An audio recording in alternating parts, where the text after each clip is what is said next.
Glória a Deus.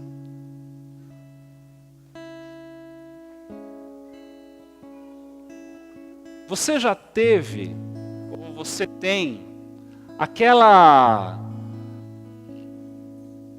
sensação de que quando você está se preparando, ou você tá aguardando um momento de descansar, e você, ou está chegando um feriado como esse agora, que a gente está aqui finalizando nesse domingo, só que você é assim como muitos e diz assim: poxa vida, eu quero descansar, eu quero ficar na minha casa, eu não quero ir para lugar nenhum, quero ficar no meu cantinho, né, ficar ali, naquele meu sofá, que já tem aquelas manchinhas, né, do refrigerante que eu derrubei, da pipoca engordurada que eu passei a mão e ficou, e aquele cantinho que você sabe que é teu. Só que, num determinado momento, você pensa assim e fala: poxa vida, a casa está bagunçada, eu não vou conseguir descansar enquanto eu não limpar minha casa. Quantas mulheres assim nós temos por aqui? Sei que a minha é assim. Tem alguns homens assim também, né? Que enquanto a casa não estiver em ordem, não descansa. Esse aí então, não vou nem falar nada. E debaixo dessa perspectiva, eu gostaria de trazer uma mensagem para nós nessa noite. Nós, no domingo passado, falamos a respeito de Romanos, onde Paulo abre o coração dele, falando que aquilo que ele gostaria de fazer, isso ele não faz, mas faz justamente o que ele não gostaria de fazer. E nós entendemos ali, debaixo daquela palavra, de que o Espírito Santo é o nosso lugar de descanso, que é assim que nós lutamos a nossa guerra, né?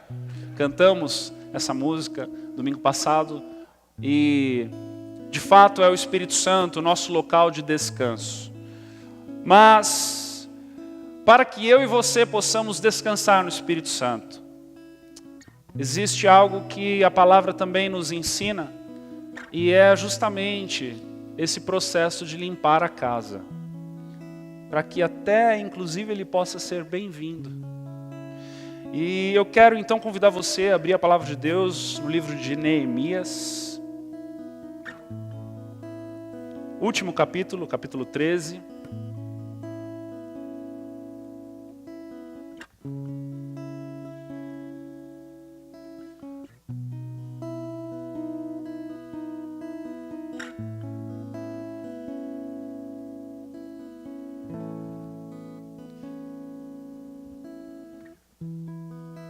Versículo 30, Neemias capítulo 13, versículo 30.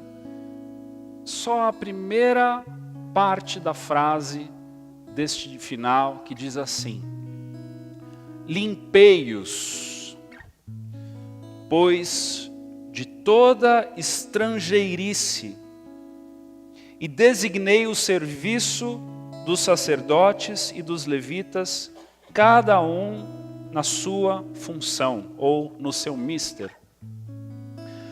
Amados, Neemias é um homem incrível, um homem que deixou um legado, que deixou uma história. Muitos de nós conhecem a história deste homem. Ele foi copeiro de um rei na Babilônia chamado Artaxerxes, nome lindo, em algum outro tempo, não o nosso, né? E esse homem, ele fez história. Só que antes de nós começarmos a tentar entender de fato o que quer dizer esta limpeza que ele diz aqui, nós precisamos entender um pano de fundo que há por trás do momento de Neemias na história do povo hebreu. Mais ou menos 1000 antes de Cristo, o povo hebreu decide deixar de ter juízes, ou seja, homens que, segundo a lei mosaica, segundo aquilo que a palavra ensinava, julgavam os casos do povo. E porque todos os povos que estavam ali à volta haviam já implantado um sistema de governo monárquico, de reis. E aí então o povo hebreu chega para o sacerdote, para o último sacerdote ali daquele momento, e diz: olha, nós queremos um rei. E encontram então um homem alto, bonito, provavelmente parecido comigo. Vocês estão rindo. Homem alto, bonito, boa pinta. É que a minha mãe falou isso para mim uma vez, eu acreditei, tá, gente? E aí escolhem um homem chamado Saul. A gente conhece a história. Saul pisa na bola. Ele prefere sacrificar do que obedecer. Davi então toma o seu lugar. Depois de Davi nós temos Salomão, seu filho.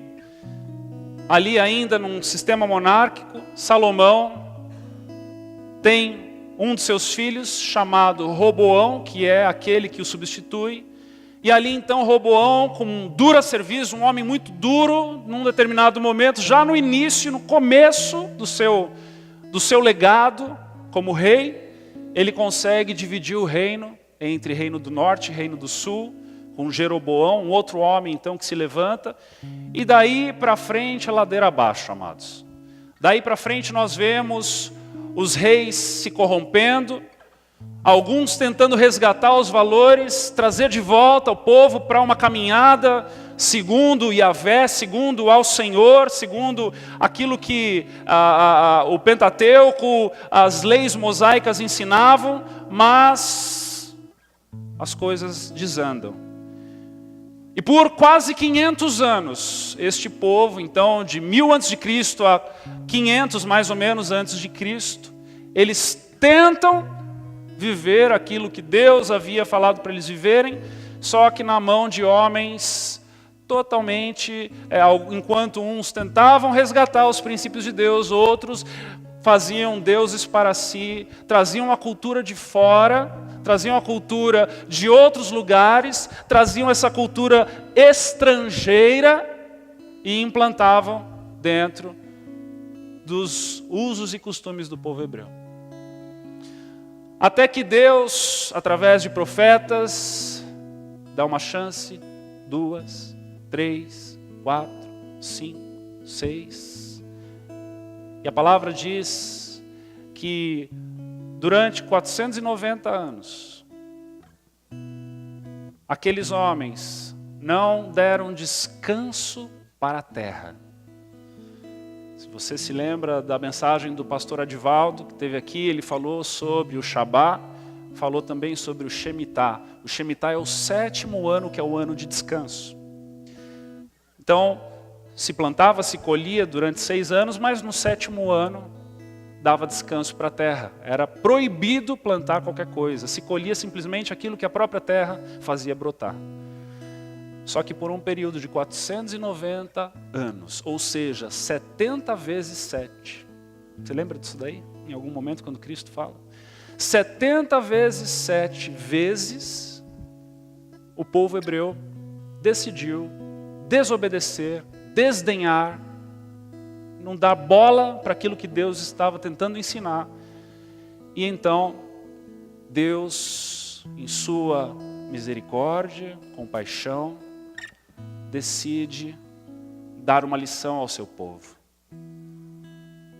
Então, o povo babilônico que estava forte em guerra, domina sobre as terras de Israel e leva este povo todo cativeiro para a Babilônia. E fica ali 70 anos.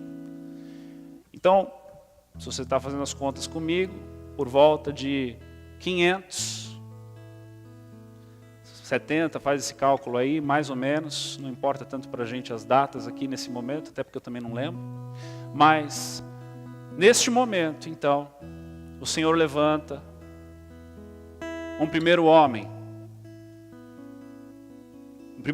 hebreu, dentro de um contexto de estrangeiros, de um contexto babilônico, de um contexto onde o povo hebreu estava escravizado, um homem chamado Zorobabel, que com mais 50 mil homens regressam às terras israelenses, regressam às terras de onde o povo hebreu habitava, e ali então eles levantam um altar para o Senhor, e daquele altar eles começam a reconstrução do templo. Mais ou menos 70 anos depois que Zorobabel começa a reconstrução do templo, vem uma segunda leva, com um homem, um sacerdote chamado Esdras. Segura comigo aí essas histórias, mas é importante que você entenda com profundidade o pano de fundo para a gente chegar onde a gente quer, tá? Eu sei que talvez esse momento é aquele momento que dá sono na pregação, mas segura firme aí.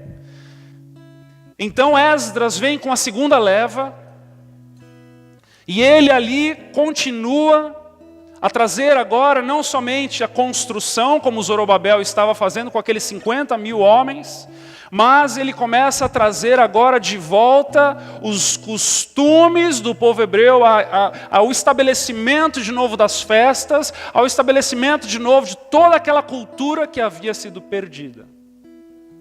Até que, mais ou menos 80 anos depois de que Zorobabel pisa com aqueles 50 mil homens no início da reconstrução, vem a terceira e última leva, que é a leva de Neemias. Neemias então encontra aquele lugar, um templo reconstruído, encontra uma cultura hebreia estabelecida de novo, mas ele olha para as muralhas. E ele encontra as muralhas todas despedaçadas. E é muito lindo, amados, quando nós acompanhamos uma vez, alguns anos atrás eu trouxe uma série a respeito disso, e é muito lindo como a obra do Senhor, nesse contexto todo, é muito parecida com a minha e com a tua, porque Deus trabalha de dentro para fora. Ele começa com o altar, depois ele vai para o templo, e depois ele trabalha as muralhas. Mas, voltando aqui para a nossa história, Neemias, então, copeiro do rei, ele entra nesse contexto de restaurar as muralhas. E o livro de Neemias começa com a história dele, começando pela primeira porta, que é a porta das ovelhas. As muralhas de Jerusalém tinham 12 portas, e a primeira porta era a porta das ovelhas. E ele começa então a restaurar a porta das ovelhas.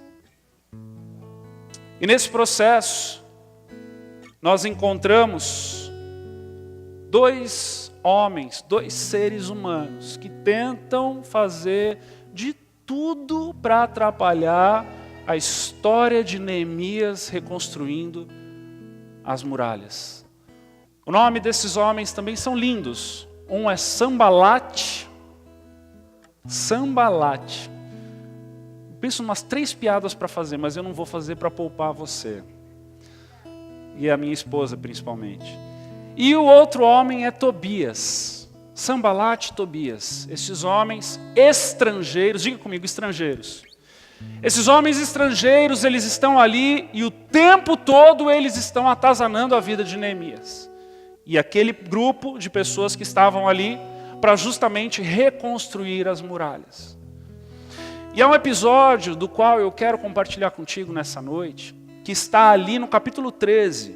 E nós vamos ler do versículo 4 ao versículo 9. Que eu creio que é onde o Senhor quer falar conosco nessa noite. O texto diz assim: Ora, antes disso, Eliasibe, sacerdote encarregado da câmara da casa do nosso Deus, se tinha aparentado com quem? Tobias. Com Tobias. E fizera para este uma câmara grande, onde dantes se depositavam as ofertas de manjares, o incenso, os utensílios e os dízimos dos cereais, do vinho e do azeite, que se ordenaram para os levitas, cantores e porteiros, como também contribuições para os sacerdotes. Mas quando isso aconteceu, não estive em Jerusalém. Aqui quem escreve é o próprio Neemias. E ele conta para nós como isso se deu. E ele diz, quando isso aconteceu, não estive em Jerusalém. Porque no 32º ano de Artaxerxes, rei da Babilônia, eu fora ter com ele, mas ao cabo de certo tempo, pedi licença ao rei e voltei para Jerusalém. Então soube do mal que Eliasibe fizera para beneficiar a Tobias, fazendo-lhe uma câmara nos pátios da casa de Deus. Isso muito me indignou a tal ponto que atirei todos os móveis da casa de Tobias fora da câmara. Então ordenei que se purificasse as câmaras e tornei a trazer para ali os utensílios da casa de Deus, com as ofertas de manjares e o incenso. Amados, Neemias estava concluindo uma restauração. Neemias estava concluindo uma reconstrução. Antes dele ir para a Babilônia, nesta ida dele para a Babilônia, como nós acabamos de ler, ele havia passado 12 anos reconstruindo as muralhas. Muitas vezes nós que conhecemos essa história, passamos desapercebido quanto tempo levou para essa reconstrução. Amados, foi 100 anos. 100 anos para reconstruir um estrago. 100 anos para reconstruir. Nós pensamos no tempo de cativeiro que são de 70 anos, mas nos esquecemos que por 100 anos o povo teve que levar para reconstruir aquilo que havia sido destruído. E agora, imagina comigo aqui. Neemias, vendo tudo ficando pronto, tudo bonito, templo estabelecido, sacerdotes cuidando de todas as coisas, as muralhas reconstruídas. E quando ele vê que está tudo bem, quando ele vê que está tudo ok, ele parte para uma viagem. E quando ele volta, ele descobre que dentro do templo, amados, não é em uma das torres da muralha, mas dentro do templo havia um estrangeiro, um amalequita, morando ali. Quem eram os amalequitas? Eram salteadores, pessoas conhecidas como ladrões. E este homem estava infiltrado dentro do templo em uma câmara.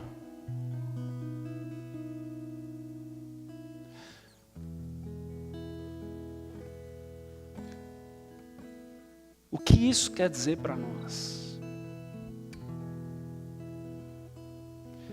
Se nós pararmos para pensar em todo esse pano de fundo que eu acabei de te contar, e nós nos lembrarmos que Cristo, quando andou sobre o templo, disse: eu destruirei e reconstruirei esse templo em 3 dias. Ele estava trazendo uma revelação para mim e para você hoje, na época em que nós vivemos, de que este templo que havia de Salomão em Israel, haveria de se tornar eu e você. E a reconstrução deste templo, que para Cristo foi por 3 dias, foi suada, foi sacrificial. Porque Deus precisou enviar o seu único filho para morrer por mim e por você. A Trindade trabalhou duro para que eu e você tivéssemos esse templo hoje dentro de cada um de nós. Deus pagou um alto preço para que eu e você pudéssemos carregar o seu nome no peito e dizermos, chamarmos uns aos outros cristãos.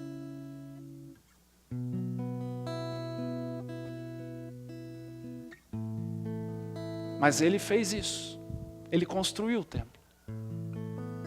Ele construiu o templo, porque num determinado momento ele disse: é preciso que eu vá, para que eu vos envie o Espírito Santo. E todas as vezes agora, todos nós, quando aceitamos a Jesus como Senhor e Salvador das nossas vidas, nós nos tornamos a habitação de Deus. E esse templo reconstruído está em mim e em você. Vocês estão me acompanhando? Mas sabe o que acontece? Acontece que algumas vezes nós negociamos as câmaras desse templo com alguns Tobias por aí. Acontece que às vezes a nossa tolerância, ela fica menor do que ela poderia. O nosso filtro, o nosso zelo à santidade é reduzido. E a gente começa a negociação destes espaços, destes recônditos, destas câmaras. E num determinado momento, talvez alguma coisa que para nós era inaceitável vivermos, porque afinal de contas, nós conhecemos a verdade nos libertou. Mas como uma raposinha, a palavra diz que Eliasibe se aparentou com Tobias, ou seja, ele o aceitou em sua família. Ele o aproximou.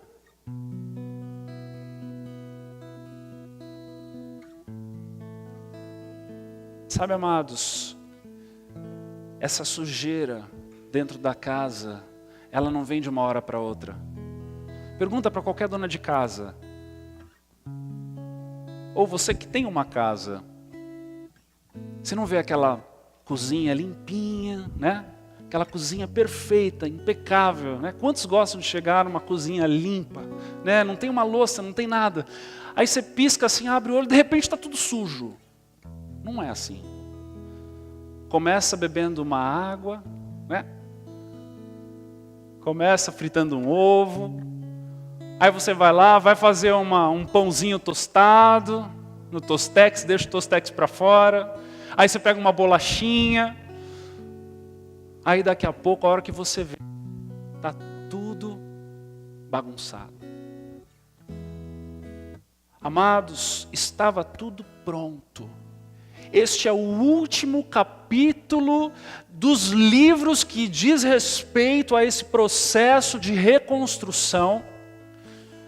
Os sacerdotes estavam trabalhando, as muralhas estavam reconstruídas, a cultura estava estabelecida, o templo estava funcionando, as ofertas estavam sendo entregues, tudo estava funcionando e a maior parte de todos aqueles que estavam longe haviam já voltado para Israel. Mas uma pequena negociação começou a bagunça tudo de novo. A pequena negociação começou a sujar tudo de novo.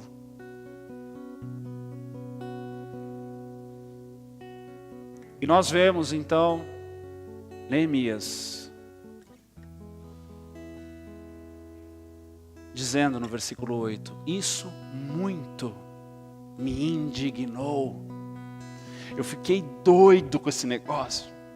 Eu perdi a paz com esse negócio, porque eu não acreditava. Imagina Neemias chegando de viagem, dizendo: eu não acredito, um sacerdote deixou esse maluco entrar aqui. E sabe o que é incrível? É que não foi qualquer câmara, não. Não foi qualquer lugar, não foi ali no átrio, não foi ali num espaço que estava vazio, não. Ó, tem um espaço vazio aqui, usa aqui mesmo.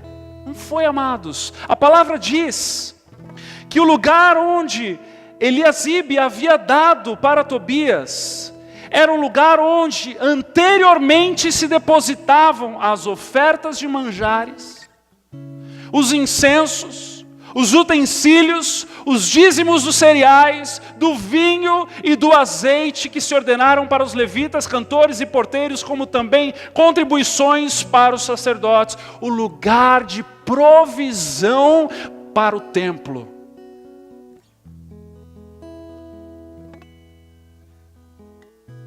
E é aqui que eu queria falar contigo nessa noite. Qual é essa câmara de provisão para o templo?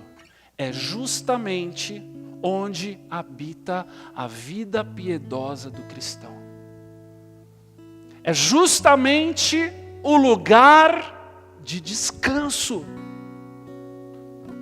O lugar de descanso da palavra do templo havia sido transformado num lugar de uma cultura estrangeira, de uma cultura impura. Porque para o judeu na época, amados, nós precisamos fazer esse paralelo aqui. Para o judeu na época, os estrangeiros eram impuros. O que isso quer dizer? Que quando no Antigo Testamento nós lemos uma rebelião de estrangeiros ou uma tentativa de um estrangeiro se envolver na cultura hebreia, está querendo dizer uma contaminação. E eles então estavam contaminados dentro do templo.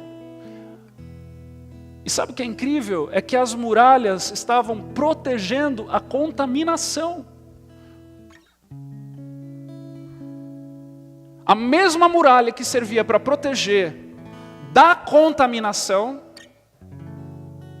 agora protegia a contaminação.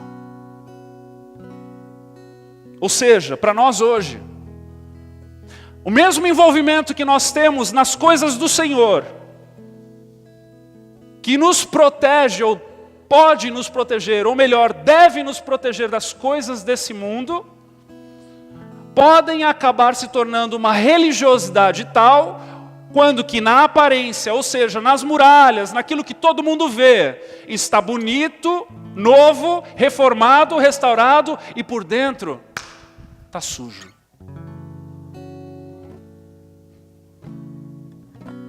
Olha só. Agora a obra tem que, de fato, ser de dentro para fora. Porque o lugar estava tão protegido, tão protegido, tão protegido, que ficou mais difícil de encontrar o problema. Posso falar uma coisa? Às vezes é mais difícil encontrar um problema, ou encontrar um coração amolecido de um crente, do que de uma pessoa que não vem na igreja. Porque o crente tem as muralhas já estabelecidas.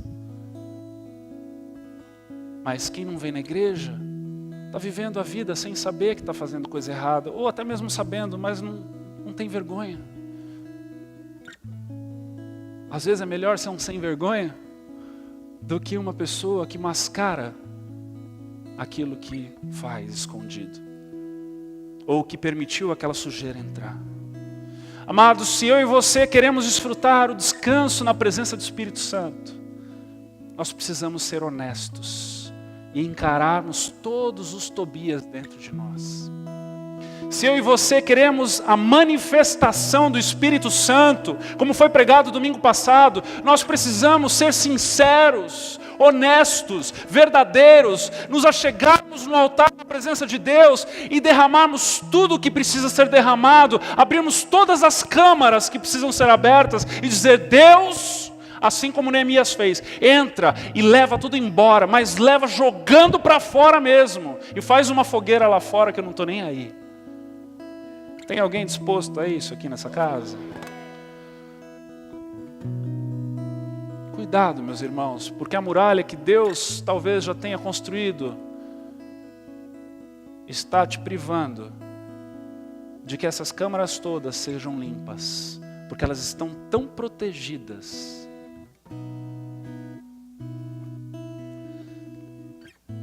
Isso muito me indignou a tal ponto que atirei todos os móveis da casa de Tobias fora da câmara. E aí a coisa linda acontece, que Neemias, ele dá a ordem no versículo 9, ordenei que se purificassem as câmaras e tornei a trazer, diga comigo, tornei a trazer. Amados, ele tornou a trazer para ali os utensílios da casa de Deus. Quais são esses utensílios? Lá no versículo 5. Primeiro, ofertas de manjares.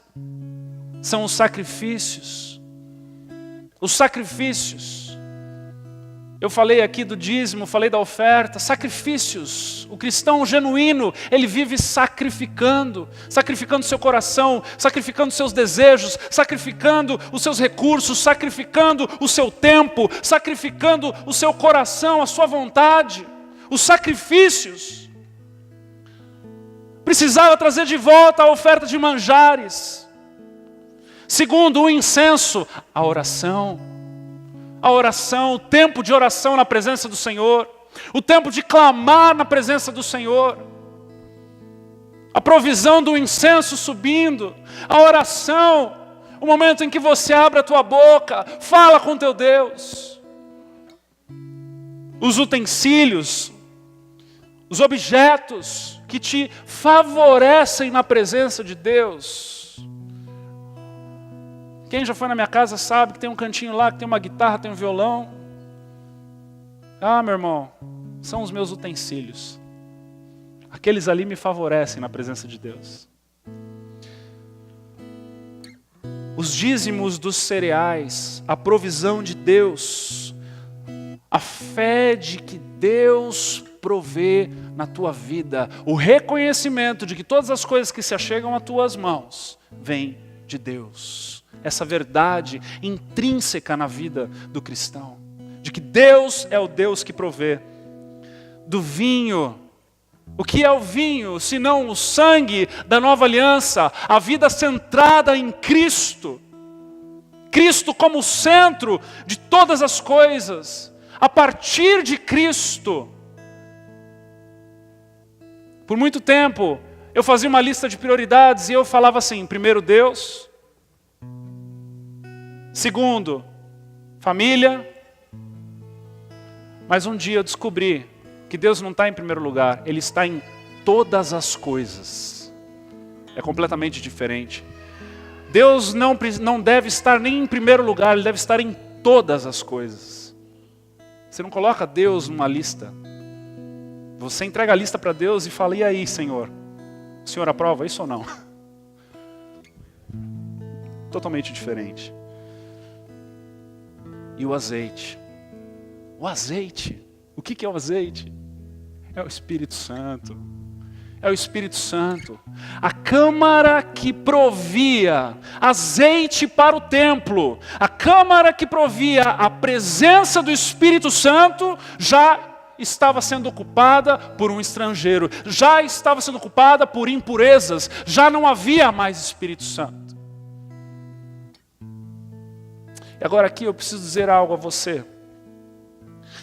Que se você lê e estuda e se envolve com o Antigo Testamento, a história do povo hebreu, você descobre uma coisa. Uma coisa. Você descobre uma coisa. Você descobre que o povo é o povo. Continua sendo povo, né? Com todas as suas imperfeições, todos cabeça dura, não é verdade? Eu sou o maior de todos.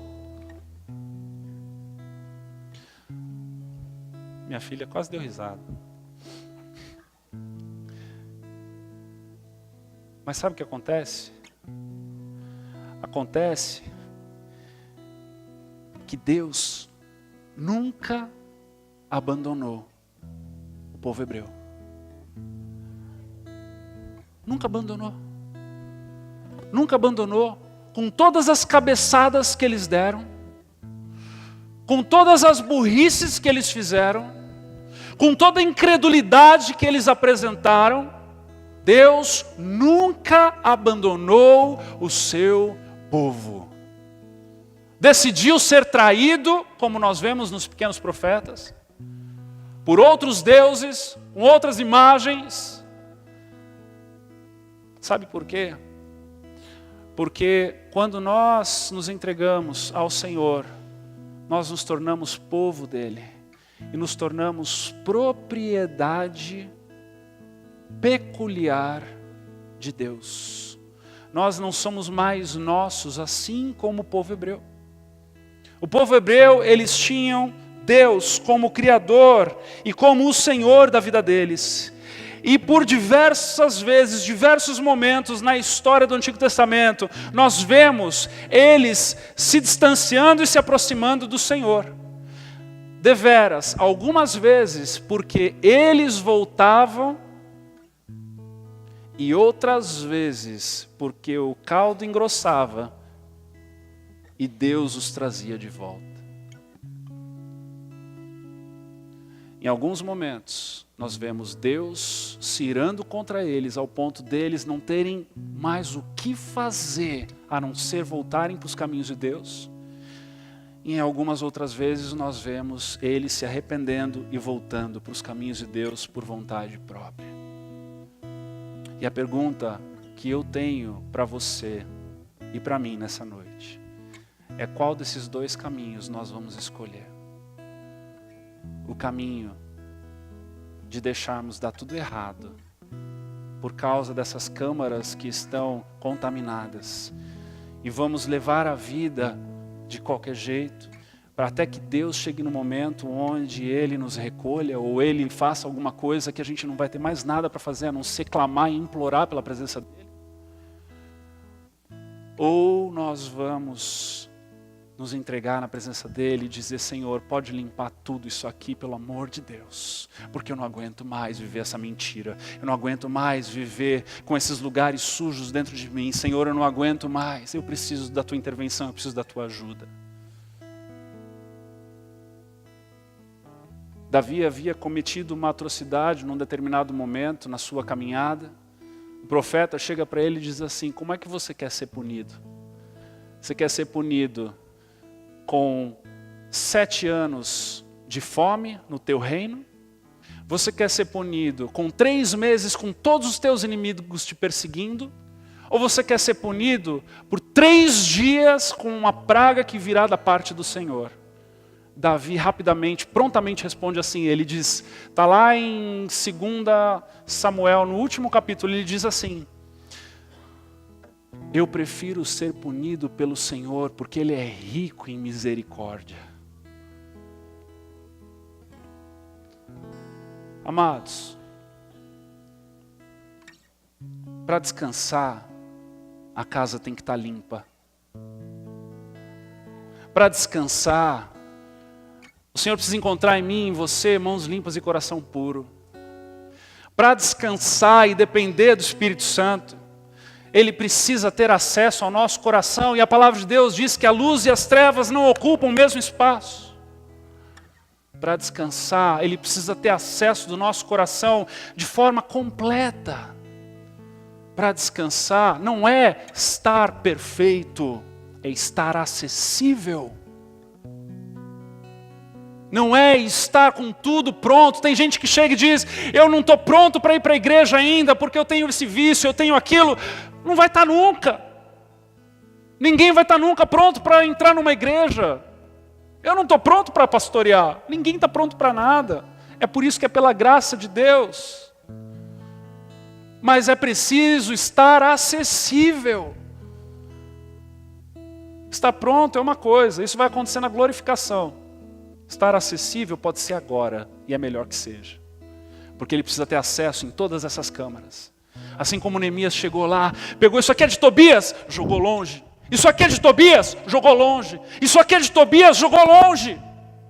Porque não comportava mais aquele lugar santo, sagrado, debaixo de uma nova natureza, agora com móveis, mobiliado com um bando de coisas impuras. E nós vivemos por aí muitas vezes assim. Essa câmara aqui eu vou fechar a porta. Eu vou fechar a porta dessa câmara aqui porque Deus livre e guarde, Deus saber o que tem aqui dentro. Ei, Ele já sabe. Não tem nada que você possa esconder de um Deus onisciente, onipotente e onipresente. Mas você quer descansar? Tem alguém aqui que quer descansar? Torne-se acessível na presença dEle. Torne-se acessível na presença dEle. Não tenha nada a esconder na presença do Senhor. Joga fora toda essa tranqueira e começa a clamar para que as coisas da vida piedosa, para que os elementos, os utensílios originais, os utensílios dos quais Deus preparou você como templo para viver, você possa carregá-los, que você possa se deleitar na presença do Senhor no teu tempo de oração, que você possa se deleitar na presença do Senhor sacrificando a tua vida, que você possa se deleitar na presença do Senhor adorando a Ele, que você possa se deleitar na presença do Senhor lendo a sua palavra, que você possa se deleitar buscando a face de Deus e estando acessível para que todas essas coisas possam ser tratadas, trabalhadas, acessadas pelo Espírito Santo. E esse óleo maravilhoso que é a presença do Espírito Santo, vai fazer tudo o que precisa fazer para que esta câmara seja a mais linda de todas as câmaras.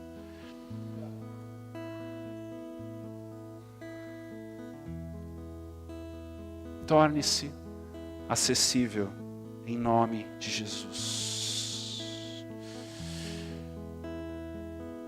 E para concluir, eu quero te lembrar, essa câmara poderia ter sido um espaço em branco, um espaço onde nada havia nela, mas já havia algo, e Deus faz questão de contar para nós nessa história. Sabe o que isso significa? Significa que havia um propósito já para essa câmara. E eu quero te lembrar nessa noite que a tua vida já tem um propósito na presença do Senhor. Você não está vivendo à toa, você tem um propósito. Deus te criou com um propósito específico, onde todos esses utensílios têm função, têm resposta do porquê eles estão ali, e o Senhor usará de forma graciosa a tua vida. Abra o teu coração. Torne-se acessível.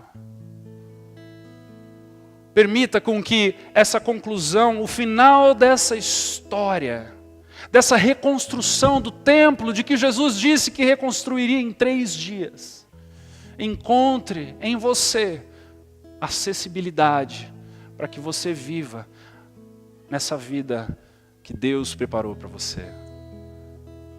Os teus melhores dias estão por vir, você crê nisso? Os teus dias de maior avivamento e intimidade na presença de Deus estão por vir. Se você acha que você vai viver um saudosismo de uma época que você viveu, você está enganado. Eu quero dizer para você e profetizar sobre a tua vida que você está enganado, porque os melhores dias na tua vida na presença de Deus estão por vir. A única coisa que precisa acontecer é você decidir estar acessível para a obra e para o operar do Espírito Santo na tua vida. É a única coisa que precisa. Quantos querem viver um avivamento aqui? Então, abra o seu coração para o Espírito Santo. Seja transparente na presença dEle. Corra para o altar, corra para os pés de Jesus. Você acha que eu fui fazer o que lá nesse fim de semana? Eu fui buscar a face de Deus. Eu fui correr para o altar, igreja, porque eu sei que eu preciso disso. Eu não quero viver uma religiosidade, eu não quero viver de palavras bonitas, eu não quero viver de uma imagem de muralhas construídas em volta de mim, onde dentro tem móveis de Tobias. Eu não quero viver isso para a minha vida, eu não quero viver isso para a minha família, eu não quero viver isso para vocês. Porque o que vai nos diferenciar daqueles que não têm Deus? Se nos profissionalizamos em vivermos uma vida em falsidade. Seja transparente. Encare as suas pendências nos pés da cruz. Seja acessível Deus não está mandando você resolver o problema. Você entende a diferença? Deus não está falando, se vira aí, ó. Ele não está falando isso. Ele está falando, ei, só me dá acesso, abre a porta, por favor. Só abre a porta dessa câmara, que eu vou entrar e vou virar essas mesas aí. Ele não está falando para a gente resolver. Seria tão impossível resolver. Mas ele fala, não se resguarda não. Não se protege não, não se priva disso não fica com vergonha de se expressar, de se manifestar não. Vai lá, corre. Aquela mulher que quebrou o vaso de alabastro nos pés de Jesus não estava nem aí com seus discípulos. Aquele 10º leproso que voltou para agradecer a Jesus não estava nem aí com os outros que estavam ao redor. Aquela mulher com fluxo de sangue não estava nem aí com a multidão. Aquelas crianças que os discípulos começaram a expulsar não estavam nem aí. E Jesus disse, ei, deixa vir a mim os pequeninos, pois deles é o reino dos céus. Deles é o reino dos céus. Deles é o reino dos céus. Sabe de quem? Daqueles que correm para os pés de Jesus e não estão nem aí com a hora da verdade, não estão nem aí com as pessoas, não estão nem aí. Amados, não deixe com que a intimidade do teu irmão que está da tua direita, à tua esquerda, te impeça de correr para os pés da cruz. Porque senão o serviço vai ser o contrário. Aquilo que era para ser um facilitador se torna um dificultador. Ah, meu Deus, mas o que o meu irmão que está aqui do meu lado me viu a vida inteira, se eu correr, ele vai achar que eu tenho pecado. Ele vai achar que eu tenho um problema. Ei, todo mundo tem. Não é novidade para ninguém. Às vezes a gente acha que a gente não tem problema. Eu não sei o que passa na nossa cabeça às vezes. Nem eu consigo explicar para você o que passa na nossa cabeça. Nem eu consigo explicar para você o que nos trava às vezes nessa cadeira de correr no altar ou de correr na presença do Senhor onde quer que seja. Mas eu preciso te dizer algo. Deus está falando para você nessa noite. Só me dê um acesso. Só me dê um acesso. Só te peço isso. A obra está quase pronta. Quase pronta. O templo já foi construído. As muralhas já estão no lugar. Está tudo no seu devido lugar. Eu só preciso do acesso dessa câmara aí. Imagine se a tua vida tivesse por um triz para você viver os melhores dias da tua vida. É justamente isso que eu estou dizendo para você nessa noite. É justamente isso que eu estou dizendo para você nessa noite. O que você vai fazer com esse um triz? Guardar e se privar de uma vida de sobrenatural. Sabe o que atrapalha o sobrenatural? O bom. Não é o ruim, é o bom. É quando alguém diz, não, tá bom. Não, mas pode melhorar. Não, tá bom. Tá bom. Talvez eu vim de uma cultura católica. Eu ia na igreja só nos eventos. Agora eu já estou indo todo domingo. Tá bom. E o sobrenatural? E o improvável? E o impossível? E aquilo que nem olhos viram, nem ouvidos ouviram? E as obras maiores que faríamos? Cadê essas coisas? Eu não sei quanto a você, mas eu estou determinado em mudar radicalmente o meu estilo de vida, porque eu não estou satisfeito com o bom, não estou satisfeito com o que eu estou vivendo, porque eu quero mais.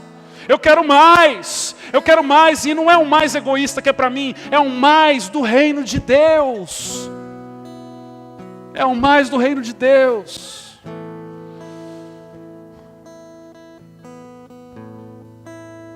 Se você quer me acompanhar nessa, corre para o altar.